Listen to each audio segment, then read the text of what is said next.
कि प्रधानमंत्री जी ने जो हमें मंत्र दिया है, सबका साथ, सबका विकास, सबका प्रयास, वो हमारी बातों में नहीं, हमारे कर्म में नहीं, हमारे आचरण और जीवन में है। क्योंकि हमारे नेता नरेंद्र मोदी जी ने सबका साथ, सबका विकास इस संकल्प सूत्र से देश का विकास किया है और यही मोदी जी की गारंटी बनी है।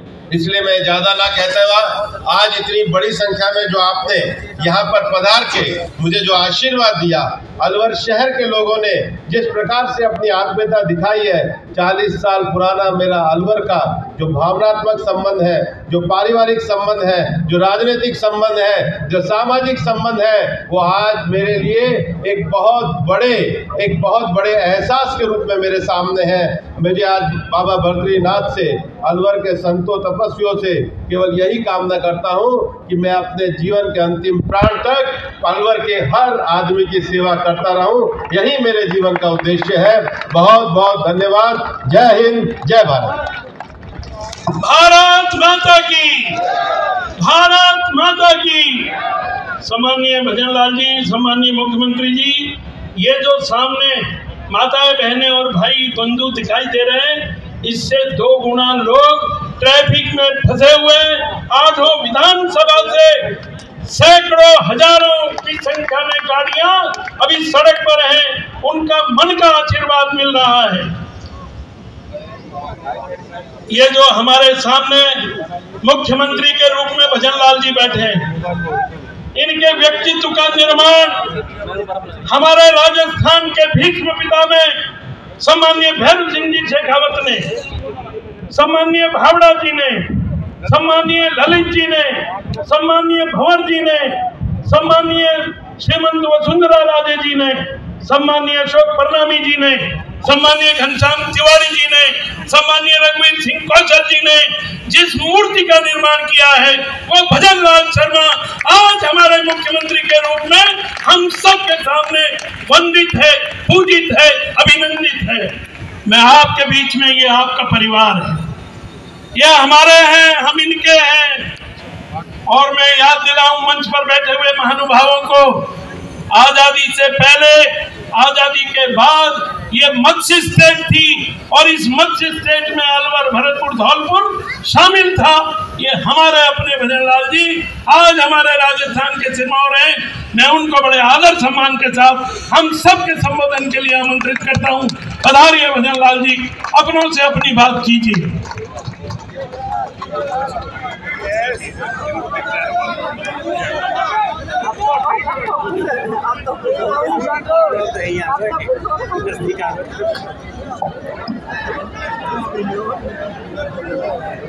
बोलिए भारत माता की। पूरा कंपनी बाग भरा हुआ है और आवाज कहां तक जानी चाहिए? और गिरिराज जी तक आवाज जानी चाहिए ना, ज्यादा दूर थोड़े ही गिरिराज जी। बोलिए भारत माता की, भारत माता की, भारत माता की। आज के इस हमारे पार्टी के वरिष्ठ नेता लगातार कई बार राष्ट्रीय मंत्री, राष्ट्रीय महामंत्री रहे, देश के विभिन्न प्रदेशों के प्रभारी रहे, चुनाव के प्रभारी रहे और आज हमारे केंद्रीय मंत्री के रूप में हमारी केंद्र की सरकार में अपना दायित्व निर्वहन कर रहे राज्यसभा के सांसद और अलवर के प्रत्याशी सम्माननीय भूपेंद्र जी यादव का जोरदार ताली बजा करके आप स्वागत और अभिनंदन करें, क्योंकि ये अलवर की जनता का बहुत बड़ा सौभाग्य है कि ऐसा व्यक्तित्व आपके बीच में केंद्र ने हमको और आपको भेजा है, जिसने कि पूरे देश में, पूरे देश के कई प्रांतों में राजनीति का उनको हर क्षेत्र का अनुभव है, ऐसे व्यक्ति को आपके बीच में भेजा है। ऐसे माननीय भूपेंद्र यादव जी, कैबिनेट में मेरे साथी उप मुख्यमंत्री माननीय प्रेमचंद बैरवा साहब, कैबिनेट के मेरे साथी भाई सुरेश रावत जी, कैबिनेट में मेरे साथी संजय शर्मा जी, पार्टी के वरिष्ठ नेता पूर्व प्रदेश अध्यक्ष सम्मानीय अशोक परनामी जी, तिजारा के विधायक महेंद्र बालकनाथ जी, बहरोड के विधायक भाई जसवंत यादव जी,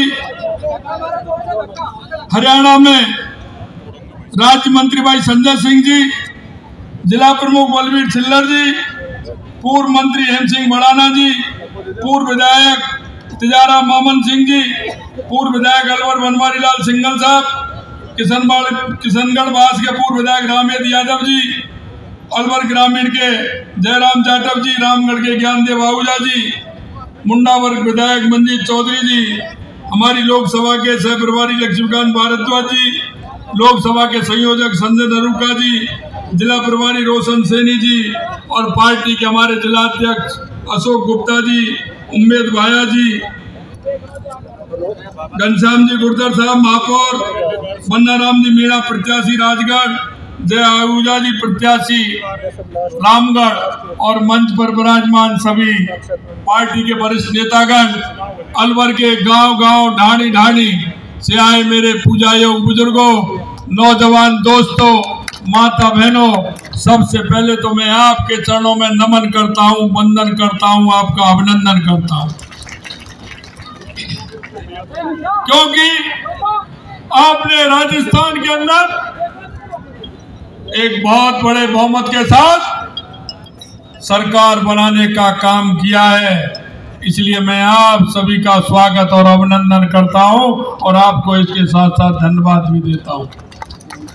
मित्रों, इस देश के अंदर अगर हम राजनीतिक दलों की बात करें तो बहुत सारे राजनीतिक दल हैं और वो राजनीतिक दल ऐसे भी हैं जो चुनाव के समय दिखते हैं, कुछ राजनीतिक दल ऐसे भी हैं जो चुनाव के समय झूठे वादे करते हैं, खोखले वादे करते हैं, घोषणा पत्र में भी झूठा लिखते हैं। लेकिन मैं आपको विश्वास दिलाना चाहता हूं, भारतीय जनता पार्टी एक ऐसा राजनीतिक दल है जो जनता कहती है वो करते हैं और जो घोषणा पत्र में कहते हैं वो करके बताते हैं। इसीलिए तो कहते हैं मोदी जी जो कहते हैं वो करते हैं और करते हैं वही कहते हैं। यह बात मैं आपको इसलिए कहना चाहता हूं, आप लंबे समय से वोट डालते आ रहे हैं, आप किसी ना किसी राजनीतिक दल को वोट डालते हैं, लेकिन आपके वोट का असर कितना होता है मैं आपको ये बताना चाहता हूं। लोग कहते हैं कि ये काम भारतीय जनता पार्टी ने कर दिया। मित्र, वो भारतीय जनता पार्टी ने नहीं, वो आपके एक वोट ने किया है, आपके एक वोट ने किया है।